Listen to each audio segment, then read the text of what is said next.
After a crisis of this magnitude, it amazes me that some of the reform proposals effectively maintain the status quo in so many critical areas. In the town square today, a final push for real financial reform from Senator Ted Kaufman for a system right now that gives all the winnings to the bank CEOs and all the losses to you. They're at it, I can tell you, as a New Yorker, more than ever right now. The future of a bipartisanship over this debate, why this is partisan in any way is beyond me. Either way, it's very much in doubt, as Senate Banking Committee Chair Chris Dodd announced he's going to go alone with legislation, releasing his bill on Monday. He says time is running out, but maintains he's still open to everyone's ideas. I'll try to report in that bill where I think there is consensus in the committee, Democrats and Republicans. And in areas where there's not, then we'll have to reflect something different. But that doesn't mean that's foreclosed the option of getting to a consensus on those issues. Dodd has been working with Republican Senator Bob Corker to try to craft the legislation. Corker came out strong today, calling Dodd's decision to move forward right now stunning. Passing a bill with this type of substance in it out of a committee in a week.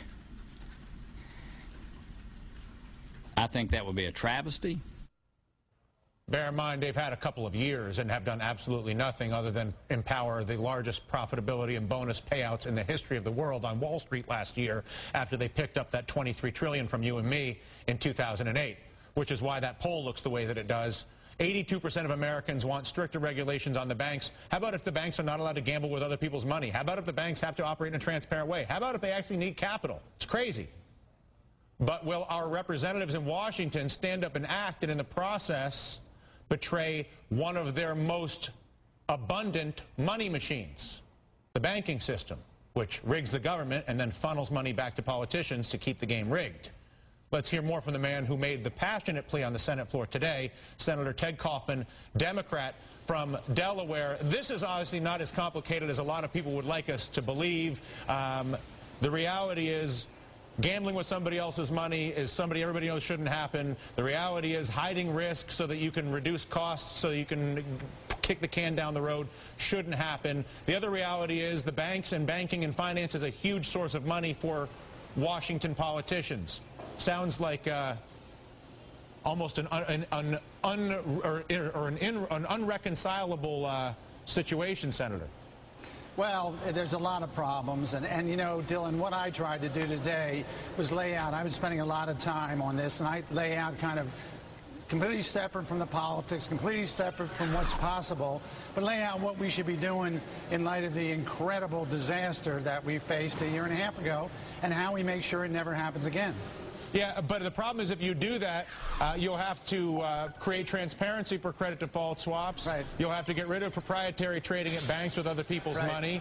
And you'll have to have some sort of consumer protection so that at least everybody can see what the actual cost of a mortgage over 30 years would be. If you just did those three things, you'd probably avoid the problem. Problem is for the banks, credit default swaps and proprietary trading is where they make all their money because modern technology has eliminated the rest of their profit centers. So what you're saying is I'm going to eliminate the bank's profit centers, and that eliminates flow of funds to politicians, right? Yeah. No, what I'm going to do is I'm going to separate the banks, you know, go back to the Glass-Steagall Act. My basic thing is, Dylan, 1929 happened. We put in place a lot of things. Glass-Steagall, we created the FDIC, we created the Securities Exchange Commission, we had margin calls, we talked about the uptick rule, we did all these things. And then over the next 70 years, they worked for us until we started about 20 years ago slowly chopping away at it. And now, because of these things, because we did away with these things and made these changes, we had a massive meltdown. And my approach is we got to go back to those things. What happens too often now, people say we have to prove why we should reverse Glass-Steagall. Yeah. Why should I have to prove that? Glass-Steagall worked. Why do I have to prove it worked, that we shouldn't go back to it? We should go back to it. And it's a point you made when you were leading into this thing. Banks, we created banks in order, commercial banks, in order to protect people who had small investments or even larger investments, and we set up insurance for them. They were never intended to get into the risky things they're in now. And when we did Glass-Steagall, when I was in graduate school, we knew there's a great conflict of interest between commercial banking and investment banking. And the idea of putting the two of those together was a bad idea. We found out what it was. Let's go back and fix it. But the innovation was the destruction of the profitability of Wall Street because of the disruption of modern technology and transparent markets forced them to go to Washington to create this gimmickry so they could still make money, and that money still flows to Washington, D.C. So you're talking about turning off the bank's money machine, Senator, and politicians in the process. We went through the same thing with the savings and loan crisis, remember?